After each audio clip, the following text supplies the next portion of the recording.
బాల కార్మికులు వెట్టి చాకరీ యోచన చేసే చిన్నారులు అదృశ్యమైన బాలలను గుర్తించేందుకు రాష్ట్ర ప్రభుత్వం ప్రత్యేక చర్యలు చేపట్టింది. రాష్ట్ర వ్యాప్తంగా ఆపరేషన్ ముస్కాన్ పేరిట జూలై 1 నుంచి ప్రత్యేక డ్రైవ్ నిర్వహించనున్నారు.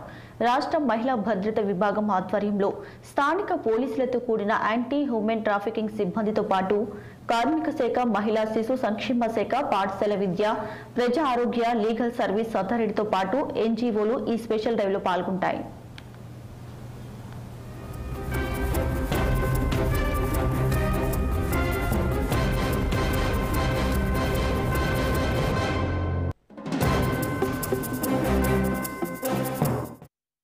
మొత్తం 120 సబ్ డివిజన్ కమిటీలు ఈ స్పెషల్ డ్రైవ్ ను ఈ నెల 31 వరకు కొనసాగించనున్నాయి. నెలపాటు నిర్వహించి ఆపరేషన్ ముస్కాన్ లో తప్పిపోయిన చిన్నారుల జాడ కనిపెట్టేందుకు తెలంగాణ పోలీసులు వినియోగిస్తున్న దర్పణ్ పరిజ్ఞానాన్ని సైతం ఈ డ్రైవ్ లో అధికారులు వినియోగించుకున్నారు. ఈ యాప్ ద్వారా క్షేత్రస్థాయిలో గుర్తించే చిన్నారుల వివరాలు నమోదు చేయడంతో పాటు అదృశ్యమైన చిన్నారుల కేసుల గణాంకాలను సరిపోల్చి చూస్తారు. ఇలా చేయడంతో ఆయా పోలీస్ స్టేషన్ల పరిధిలోని అదృశ్యమైన చిన్నారుల కేసులు సైతం పరిష్కారమయ్యే అవకాశం ఉంటుందని అధికారులు తెలిపారు.